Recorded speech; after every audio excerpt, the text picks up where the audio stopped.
শিক্ষার্থী বন্ধুরা, আমরা এইচএসসি লেভেলের দ্বিতীয় পত্রের তৃতীয় অধ্যায় অর্থাৎ পরিমাণগত রসায়ন নিয়ে এর আগে 2টা ক্লাস করে ফেলছি। তোমরা যারা সেসব ক্লাস করো নাই তারা অবশ্যই প্লেলিস্ট থেকে সেই ক্লাসগুলো করে আসবে। আজকে আমরা সেই পরিমাণগত রসায়নের 3 নম্বর লেকচার নিয়ে তোমাদের সামনে উপস্থিত হয়েছি। তো এর আগে যেগুলো ছিল মূল কনসেপ্টগুলো কি কি ছিল, পিপিএম, পিপিবি একক বা যেগুলো মোল ফ্র্যাকশন, মোল ভগ্নাংশ কি কি ছিল, এগুলো নিয়ে আলোচনা করা হয়েছে। তবে আজকে 3 নম্বর লেকচারে আমরা আলোচনা করব রসায়নের পরিমাণগত রসায়নে বা রসায়নের ক্ষেত্রে সব থেকে মোস্ট ইম্পর্টেন্ট একটা টপিক, সেটা হলো মোল কনসেপ্ট। অর্থাৎ তোমরা যে কোনো রসায়নের পড়তে যে তোমরা বারবার খেয়াল করেছো যে এখানে মোল লেখা আছে, যে এই যৌগটা এত মোল আছে বা ওই যৌগটা এত মোল আছে, বা একটা রাসায়নিক বিক্রিয়া করতে উক্ত যৌগের এত মোল লেগেছে। তো তোমরা সব জায়গাতে বাস মোল কথাটা শুনেছো। তো আজকে আমরা 3 নম্বর লেকচারে আসলে এই মোলটাকে নিয়ে একটু কাটাছেড়া করব, দেখার চেষ্টা করব যে এই মোল থেকে কি কি ধরনের প্রশ্ন আসে বা এখান থেকে কি কি ধরনের ম্যাথ আসতে পারে, বা আসলে মোল জিনিসটা কি।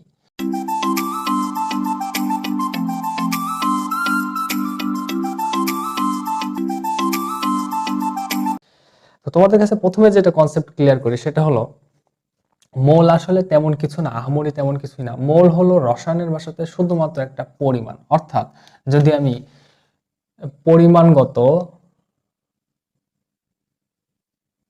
রসায়ন লেকচার 3, পরিমাণগত রসায়ন লেকচার 3 তে আমরা প্রথমে যেটা কাজ করবো সেটা হলো মোল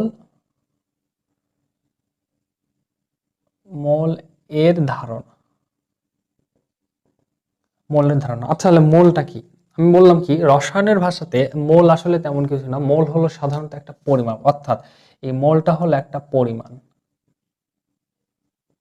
পরিমাণ কি ধরনের পরিমাণ হতে পারে? এটা কি 1 কেজি, 2 কেজি বা গ্রাম, নাকি অন্য কিছু এই টাইপের কোনো পরিমাণ হতে পারে কিনা? আসলে পরিমাণটা আসলে ওটা না। পরিমাণটা হচ্ছে এখানে যে আমরা অ্যাভোগাড্রোর নাম শুনেছি, যে অ্যাভোগাড্রো যে সংখ্যাটা আছে সেই সংখ্যাটাই হলো এইখানে রসায়নের ক্ষেত্রে মোল হতে পারে। যেমন পরিমাণ ইকুয়াল টু অ্যাভোগাড্রোর সংখ্যার মান আমরা জানি 6.026 ইন্টু 10^23, অর্থাৎ এত। এই যে রসায়নের ভাষাতে যে মোলটা তুমি দেখলে, মোলটা আসলে একটা পরিমাণ। পরিমাণটাই হলো অ্যাভোগাড্রোর সংখ্যা। এই অ্যাভোগাড্রোর সংখ্যা বা এই পরিমাণটা দিয়ে আমরা রসায়নের ক্ষেত্রে মোল বের করার বিভিন্ন ধরনের সূত্রগুলো বের করার চেষ্টা করবো। দেখো, প্রথম সূত্রটা হলো মোলের ক্ষেত্রে, প্রথম সূত্র হলো মোল ইকুয়াল ভর ভাগ আণবিক ভর। প্রথম কথা হলো মোল সমান ভর ভাগ আণবিক ভর। দ্বিতীয় সূত্রতে এসে আমরা পাবো মোল ইকুয়াল টু আয়তন ভাগ 22.4 লিটার অথবা ডিএম কিউব। এখন তোমাদের একটা জিনিস আমি কনসেপ্ট ক্লিয়ার করি, সেটা হলো যে এখানে আমরা আয়তন ভাগ 22.4 লিটার কই পেলাম? আসলে আমরা প্রমাণ তাপ এবং চাপে কোনো একটা গ্যাসে, নির্দিষ্ট ভরের কোনো একটা গ্যাসে এই 22, তার আয়তনটা কত হয়? 22.4 লিটার। অর্থাৎ এটা আমরা এই অ্যাভোগাড্রোর ওই থিওরি থেকেই শিখেছি, যে অ্যাভোগাড্রো যেমন বলেছিল যে নির্দিষ্ট তাপ চাপে মানে একটা নির্দিষ্ট ভরে গ্যাসে এতটি পরিমাণ পরমাণু থাকে, ঠিক ওটার ক্ষেত্রে আমরা দেখছি ওই পরমাণুর ক্ষেত্রে আমরা শুধু আসবে এত লিটার হয়, অর্থাৎ ওই নির্দিষ্ট ভরের আয়তনটা আসবে 22.4 লিটার। তাহলে এখানে মোল থেকে 2টা সূত্র পেলে, একটা ভর ভাগ আণবিক ভর আর একটা হলো তোমার আয়তন ভাগ 22.4 লিটার। 3 নম্বর সূত্র যেটা আছে মোলের ক্ষেত্রে, সেটা হলো মোল ইকুয়াল টু অণু বা পরমাণুর সংখ্যা ডিভাইডেড বাই অ্যাভোগাড্রোর সংখ্যা 6.026 ইন্টু 10^23, এত।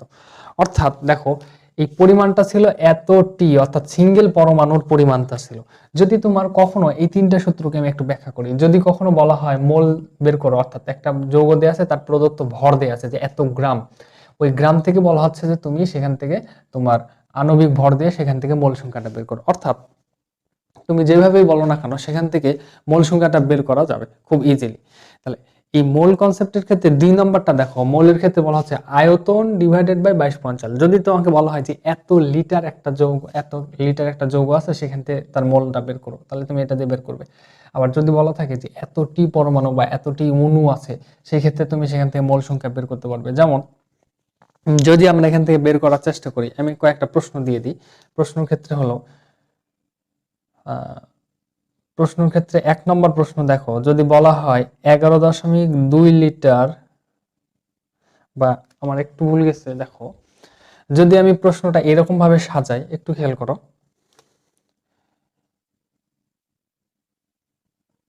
হিসাব করো মোল সংখ্যা, হিসাব করো মোল সংখ্যা। 1 নম্বরে বলা হচ্ছে 11.2 লিটার নাইট্রোজেন গ্যাস, অর্থাৎ হিসাব করতে হবে মূল সংখ্যা, যেখানে তোমাকে দেওয়া আছে 11.2 লিটার নাইট্রোজেন গ্যাস। এই নাইট্রোজেন গ্যাসের মূল সংখ্যাটা তোমাকে হিসাব করতে হবে। তারপরে যদি আমি তোমাকে বলা হয় 16 গ্রাম অফ CH4 গ্যাস, অর্থাৎ তোমাকে বলা হলো 11.2 লিটার নাইট্রোজেন গ্যাস এবং বলা হচ্ছে 16 গ্রাম CH4 মিথেন গ্যাসের পরিমাণ তোমাকে বের করতে হবে।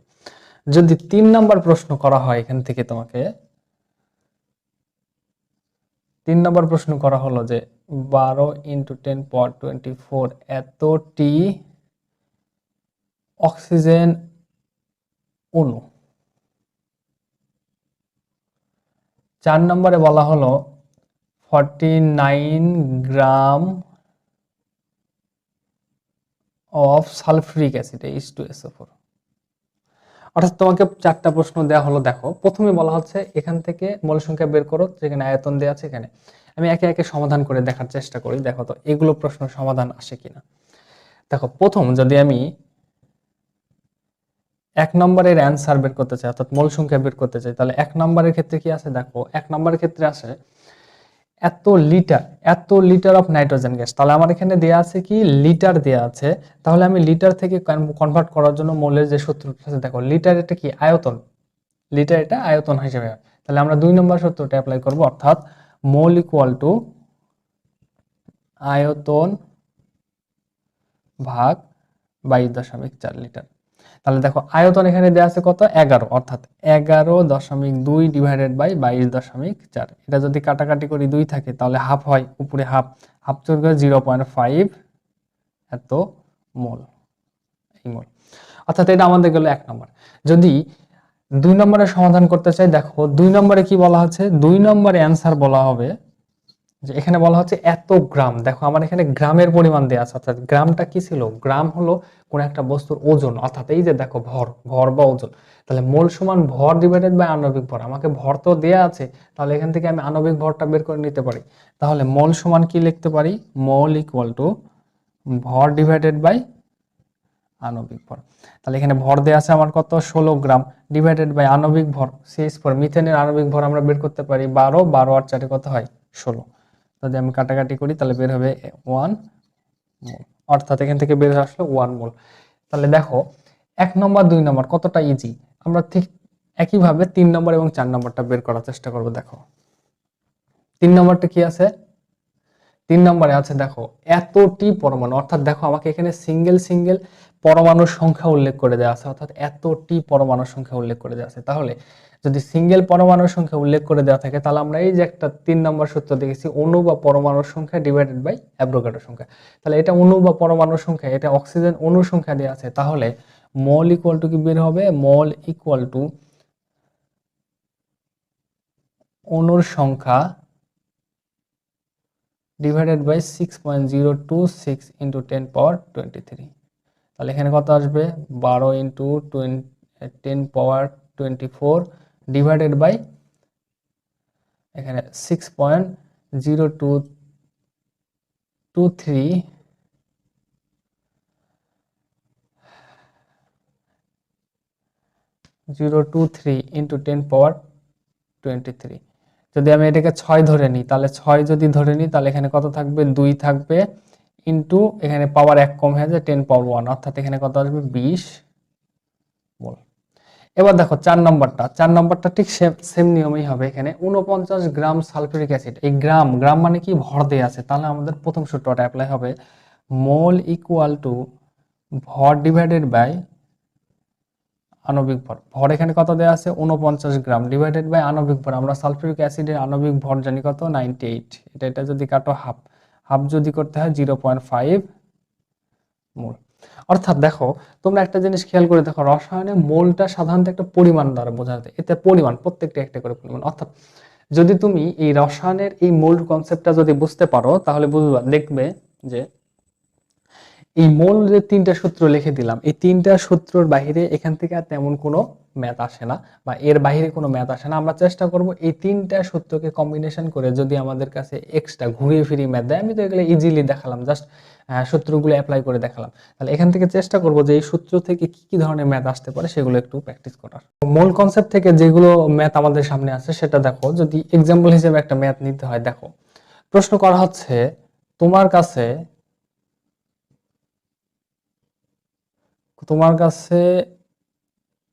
12 × 10⁻24 এতটি অক্সিজেন অণু আছে। হিসাব করো অক্সিজেন এর ভর ও আয়তন। দেখো এই প্রশ্নটা একটু খেয়াল করে দেখো, বলা হচ্ছে তোমার কাছে এতটি অক্সিজেন অণু আছে, হিসাব করতে হবে এই অক্সিজেন অণুর ভর এবং আয়তন। অর্থাৎ তোমাকে যখন এই অক্সিজেন পরমাণু সহ এগুলো দেয়া হলো, তখন এটাকে এখান থেকে তোমাকে একটা ক্যালকুলেশন করতে হবে যে কিভাবে এই অক্সিজেন অণুর ভর এবং আয়তন বের করা যায়। দেখো তোমাদের আমি শিখাইছিলাম মোল থেকে, আমরা আসলে সাথে মোল কনসেপ্ট থেকে এগুলো ব্যাখ্যা করার চেষ্টা করব। দেখো যদি আমি এখান থেকে অ্যান্সার করার চেষ্টা করি, আমরা সূত্র একটাই জানি, এটা কি দেয়া আছে, এতটি অক্সিজেন অণুর পরিমাণ দেয়া আছে, অর্থাৎ এতটি সিঙ্গেল। তাহলে মোল সমান কি পাবো, মোল সমান পাবো অণুর সংখ্যা ডিভাইডেড বাই 6.023 ইন্টু 10⁻23। দেখো এখানে কি করা আছে, এখানে করা আছে কি, অণুর সংখ্যাটা কত দেওয়া আছে, 12 × 10⁻24 ডিভাইডেড বাই 6.023 ইন্টু 10⁻23। এটাকে 6 ধরে নাও, 12 থেকে কাটলে 2 ইন্টু এটাকে 10⁻1 হয়, তাহলে এখানে কত আসবে, 20 আসবে, এত মোল। দেখো আমি তো এখানে মোল সংখ্যা বের করে দিলাম, এত মোল আমি বের করে নিয়েছি, কিন্তু আমাকে বের করতে হবে অক্সিজেনের ভর বের করতে হবে, পাশাপাশি সেটার আয়তন বের করতে হবে। দেখো ভর বের করার জন্য আমরা মোলের একটা সূত্র জানি, সেটা কি সূত্র জানি, দেখো মোল ইকুয়াল টু ভর ভাগ আণবিক ভর, অর্থাৎ ভর ভাগ আণবিক ভর। দেখো এখান থেকে আমি ভরটাই বের করব, তাহলে ভর যদি আমি এই পাশে নিয়ে আসি, ভর ইকুয়াল টু তাহলে মোল ইন্টু আণবিক ভর। তাহলে মোলের পরিমাণ আমি কত বের করেছি এখানে, 20 ইন্টু আণবিক ভর, এটা অক্সিজেন অণু, অক্সিজেনের আণবিক ভর কত, 32। যদি ক্যালকুলেশন করি তাহলে কত আসবে, 640 এত গ্রাম, অর্থাৎ আমার ভর বের হলো কত, এত গ্রাম। দেখো ভর যখন বের হয়ে গেছে, তাহলে তোমরা নিশ্চয়ই বুঝতে পারছো যে এখান থেকে আয়তনটা আমি কিভাবে বের করবো। আয়তনের জন্য ওই যে সূত্রটা ছিল সেই সেম সূত্রই আমি ব্যবহার করবো, এর বাইরে কোথাও যাবে না। তাহলে দেখো মোল সমান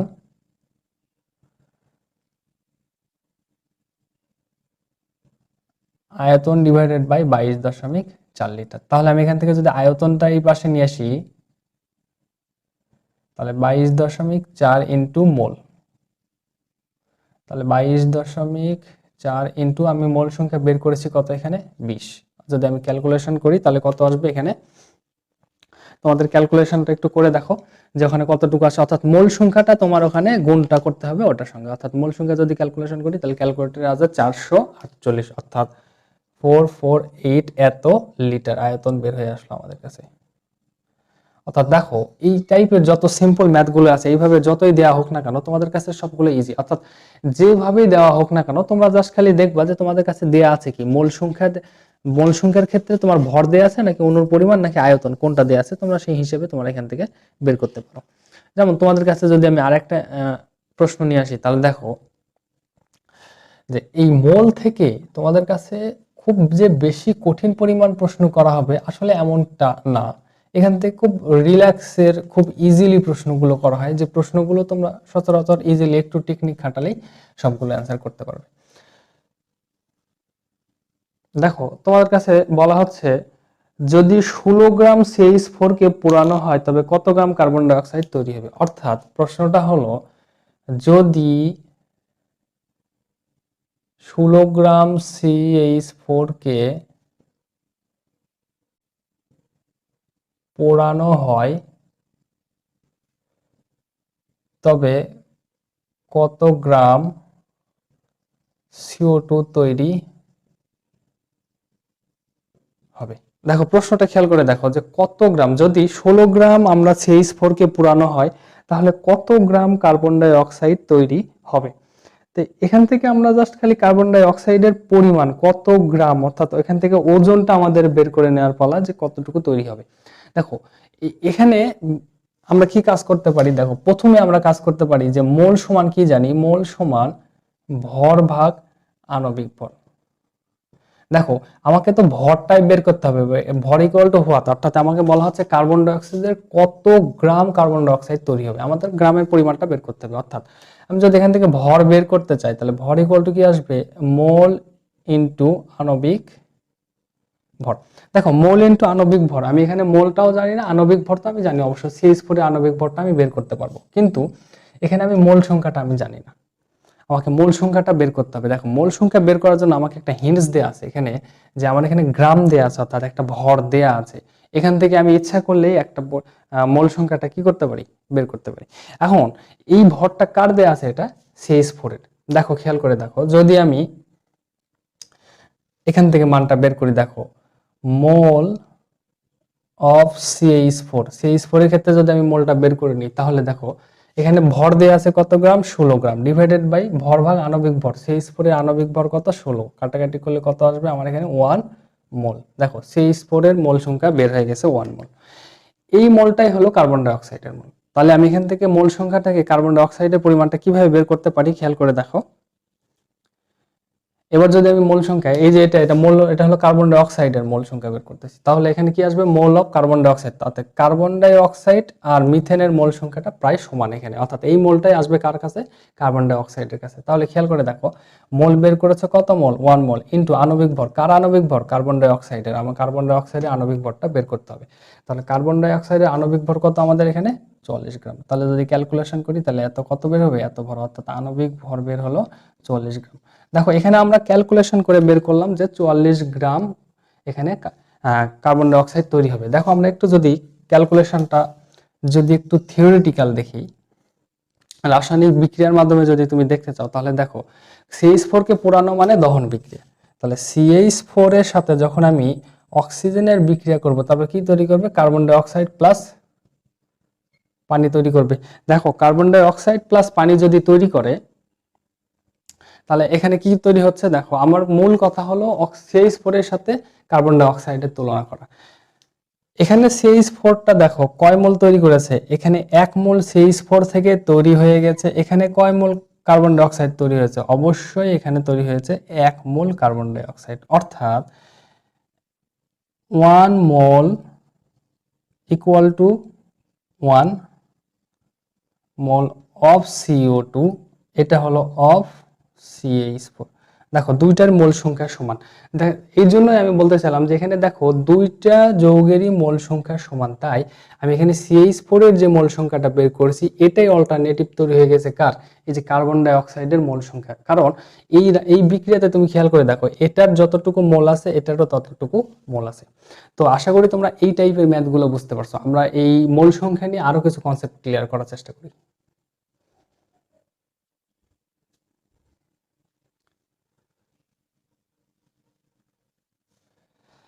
তোমরা বইয়ে যে মোল নিয়ে যে কনসেপ্টগুলো বইয়ে লিখে আছে, তোমরা যারা হাজারি স্যার অথবা কবির স্যারের বই পড়ো বা সঞ্জিত স্যারের বই পড়ো, তোমরা চেষ্টা করবা এখান থেকে তোমাদের নিজেদের কনসেপ্টগুলো ক্লিয়ার করা। বইয়ের যে টপিকগুলো আছে সেগুলো একটু টুকটাক পড়ে নিও। আর আশা করি আমার লেকচার যারা দেখতেছো তারা অবশ্যই এখান থেকে কিছু বেনিফিট পাবে। তো এই লেকচারগুলো দেখতে থাকো, আর আমরাও চেষ্টা করে থাকি এখান থেকে নতুন নতুন কনসেপ্টগুলো ক্লিয়ার করার। দেখো আরেকটা প্রশ্ন আছে, 50 গ্রাম ক্যালসিয়াম কার্বনেটকে উত্তপ্ত করলে কত গ্রাম কত আয়তন কার্বন ডাই অক্সাইড পাওয়া যাবে, অর্থাৎ 50 গ্রাম 50 গ্রাম ক্যালসিয়াম কার্বনেট কে উত্তপ্ত উত্তপ্ত করলে কত গ্রাম, এর আগে গ্রাম দিয়ে করেছি, এখানে বলা হচ্ছে কত আয়তন CO2 পাওয়া যাবে, CO2 পাওয়া যাবে। অর্থাৎ দেখো প্রশ্নটা একটু ঘুরিয়ে দিয়েছে, এর আগে তুমি করেছিলে ওখানে কত গ্রাম পাওয়া যাবে, এখানে বলা হচ্ছে 50 গ্রাম ক্যালসিয়াম কার্বনেটকে উত্তপ্ত করলে কত আয়তনে কার্বন ডাই অক্সাইড পাওয়া যাবে। এর আগে আমরা গ্রামের সংখ্যা বের করেছি, এখন আমরা বের করব আয়তনের সংখ্যা, কোনো পার্থক্য নেই, যা নিয়ম করেছিলাম সেম। অর্থাৎ আমি এখান থেকে আগে প্রথমে মোল সংখ্যা বের করে নিব ক্যালসিয়াম কার্বনেটের, তাহলে মোল সংখ্যা ইকুয়াল কি আসতে পারে, দেখো মোল সংখ্যা ইকুয়াল আসবে ভর ডিভাইডেড বাই আণবিক ভর। আমি কেন এই সূত্রটা লিখলাম, দেখো আমার কাছে যেটা দেয়া আছে এটা ভর দেয়া আছে, তাই আমি ভর দিয়ে যে সূত্রটা ছিল সেটা লিখলাম। তাহলে ভর সমান কত দেয়া আছে, 50 ডিভাইডেড বাই আণবিক ভর। ক্যালসিয়াম কার্বনেটের আণবিক ভর কত, তোমরা যদি হিসাব করো ক্যালসিয়াম কার্বনেটের আণবিক ভর কত হবে, ক্যালসিয়াম কার্বনেটের আণবিক ভর হবে 100।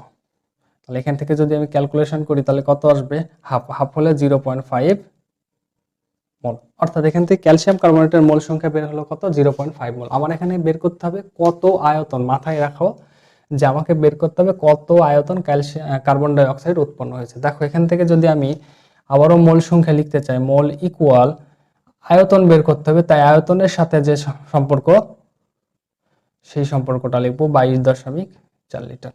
তাহলে দেখো এখানে মোল সংখ্যা বের করেছি 0.5 আর এখানে আয়তন ডিভাইডেড বাই 22.4। তাহলে এখান থেকে যদি আমি আয়তনটা বের করি, আয়তন ইকুয়াল টু 0.5 ইন্টু 22.4। একে যদি আমি এই 0.5টাকে যদি হাফ ধরে নিই তাহলে 22.4 ডিভাইডেড বাই 2, এটাকে যদি কাটো তাহলে আসবে 11.2 লিটার। অর্থাৎ আয়তনটা বের হয়ে গেল কত আমাদের কাছে, 11.2 লিটার। অর্থাৎ দেখো তুমি কার্বন ডাই অক্সাইডের পরিমাণ বের করো আর আয়তন বের করো, একই ব্যাপার। যদি এখান থেকে বলা হতো এই আয়তনের জায়গায় যদি আমি কনভার্ট করে দিতাম যে যদি কত গ্রাম কার্বন ডাই অক্সাইড তৈরি হবে, আমি এখানে আয়তনের সূত্র বসাইতাম না, এখানে আয়তনের সূত্র আমি কখনোই বসাইতাম না। আয়তনের সূত্র না বসে আমি এখানে কি করতাম, আমি এখানে ব্যবহার করতাম ওই যে তোমাদের ভর দিয়ে যে সূত্রটা আছে সেই ভর দিয়ে ব্যবহার করতাম। অর্থাৎ এই মোল কনসেপ্ট থেকে তোমাদের কাছে যেইভাবে প্রশ্ন করা হোক, ঘুরিয়ে পেঁচিয়ে যেভাবে করা হোক না কেন, আশা করি তোমরা এখান থেকে অ্যান্সার করতে পারবে। তবে চলো আমরা আরো কিছু কনসেপ্টগুলো দেখি যাতে আমাদের ধারণাগুলো আরো বেশি পরিষ্কার হয়। দেখো মূল কনসেপ্টের যে পরবর্তী ম্যাথ সেটা হলো তোমাদের কাছে বলা হচ্ছে যে 11.2 লিটার কার্বন ডাই অক্সাইড তৈরি করতে কত গ্রাম কপার কার্বনেট প্রয়োজন। এখন দেখো একটু প্রশ্নটা ঘুরিয়ে দেওয়া হয়েছে, অর্থাৎ বলা হচ্ছে যে 11.2 লিটার কার্বন ডাই অক্সাইড তৈরি করতে কত গ্রাম আমার কপার কার্বনেট লাগবে। একটু খেয়াল করে দেখো ম্যাথটা সমাধান কিভাবে হতে পারে। অবশ্যই আমরা মোল কনসেপ্টের যে 3টা সূত্র ছিল সেই 3টা সূত্রটাই অ্যাপ্লাই করার চেষ্টা করি। দেখো আমাদের এখানে দেয়া আছে কি, এখানে দেয়া আছে হলো লিটার। যদি লিটার দেয়া থাকে তাহলে লিটারটা কি আয়তনের হিসাবে কাজ করে, তাহলে আয়তনের সাথে মোলের যে সম্পর্ক সেই সূত্রটা আমরা অ্যাপ্লাই করার চেষ্টা করব। তাহলে মোল ইকুয়াল টু আয়তন ডিভাইডেড বাই 22.4 লিটার। তাহলে দেখো এখানে মোল সংখ্যা বের হবে, আয়তন কত দেওয়া আছে 11.2 ডিভাইডেড বাই কত 22.4, কাটাকাটি করলে কত আসবে, হাফকে কনভার্ট করলে আসবে 0.5 মোল। অর্থাৎ তোমার মোল সংখ্যা বের হলো কত 0.5 মোল। এখন এখান থেকে তোমার বের করা পারা হলো কত গ্রাম, আমার প্রশ্নতে চেয়েছে কত গ্রাম কপার কার্বনেট আমার বের করতে হবে, কত গ্রাম লাগবে। আমাকে আউটপুট দেওয়া আছে এত গ্রাম তৈরি করতে আমাকে কপার কার্বনেট কতটুকু লাগবে। দেখো এটা কি দেওয়া আছে, গ্রাম। গ্রাম যদি বের করতে চাই তাহলে ভর, এটা গ্রাম মানে কি, এটার ভর দেওয়া আছে। তাহলে এটার ভর বের করার জন্য আমরা মূল কনসেপ্ট থেকে যে সূত্রটা শিখেছি সেটা কি ছিল আমাদের কাছে ছিল হলো মোল ইকুয়াল টু ভর ডিভাইডেড বাই আণবিক ভর। আভর মানে কিন্তু আণবিক ভর, তখন আমরা যেন ভয় পেয়ে যায় না যে এটা আভর কি লিখেছে, ঠিক আছে। আভর মানে আণবিক ভর, দেখো এখান থেকে আমরা ভরটাই বের করব, তাহলে যদি আমি এখানে ভর এই পাশে নিয়ে আসি তাহলে এখানে কি গুণ হবে, মোল ইকুয়াল মোল ইনটু আণবিক ভর, মোল ইনটু আণবিক ভর। তাহলে মোল এখানে বের করেছি কত 0.5 ইনটু আণবিক ভর। আণবিক ভর কার আণবিক ভর, এই আণবিক ভরটা কাজ করবে কপার কার্বনেট। কপার কার্বনেটের আণবিক ভরটা আমরা যদি ক্যালকুলেশন করি তাহলে আসবে 124। তাহলে যদি আমি এটাকে ক্যালকুলেশন করি তাহলে 124.5 কে হাফ ধরে নিলাম, তাহলে ক্যালকুলেশন করলে কত আসবে 2 6 6 দিয়ে গুণ। এই যে দেখো বের হয়ে আসলো হলো 62 গ্রাম। এই যে ভর বের হয়ে আসলো 62 গ্রাম। অর্থাৎ তোমাদের কাছে একটা জিনিস খেয়াল করে দেখো, তোমরা মোল কনসেপ্টটা যে কয়টা আমরা ম্যাথ করলাম এই প্রত্যেকটাতে কিন্তু যে টাইপের ম্যাথ আসে এগুলোই বোর্ড কোশ্চেন, এগুলোই বারবার ঘুরে ফিরে আসে, এইরকম পেছানো আছে। তো আশা করি তোমাদের কাছে এই যে মূল কনসেপ্ট নিয়ে যতটুকু ক্লাস নেওয়া হলো বা যতটুকু কিছু করা হলো এটা তোমরা সবাই বুঝতে পারছো। তো তোমাদের জন্য আমি কিছু একটা এইচডব্লিউ রাখবো, অবশ্যই তোমরা এটা বাসায় প্র্যাকটিস করার চেষ্টা করবে এবং এটার অ্যান্সার অবশ্যই কমেন্ট বক্সে জানাবে।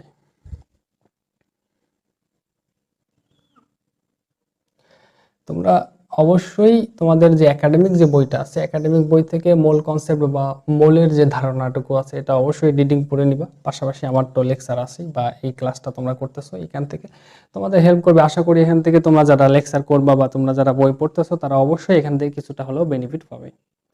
বলা হচ্ছে ক্যালসিয়াম নাইট্রেটকে উত্তপ্ত করলে 5.6 লিটার নাইট্রোজেন ডাইঅক্সাইড উৎপন্ন হয়।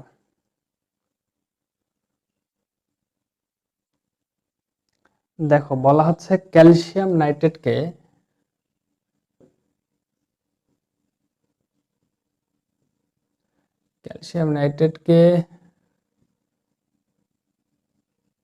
উত্তপ্ত করলে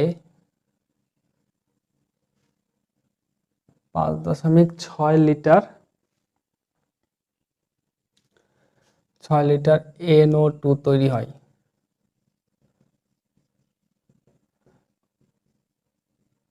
উক্ত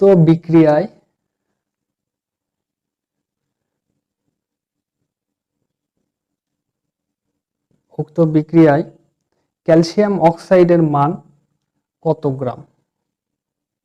গ্রাম তৈরি হবে। উক্ত বিক্রিয়ায় ক্যালসিয়াম অক্সাইড কত গ্রাম তৈরি হবে। এটা তোমাদের অবশ্যই এইচডব্লিউ থাকবে, তোমরা এটার অ্যান্সার অবশ্যই বাসায় করে সেটার অ্যান্সারটা অবশ্যই তোমাদের কমেন্ট বক্সে জানাবে।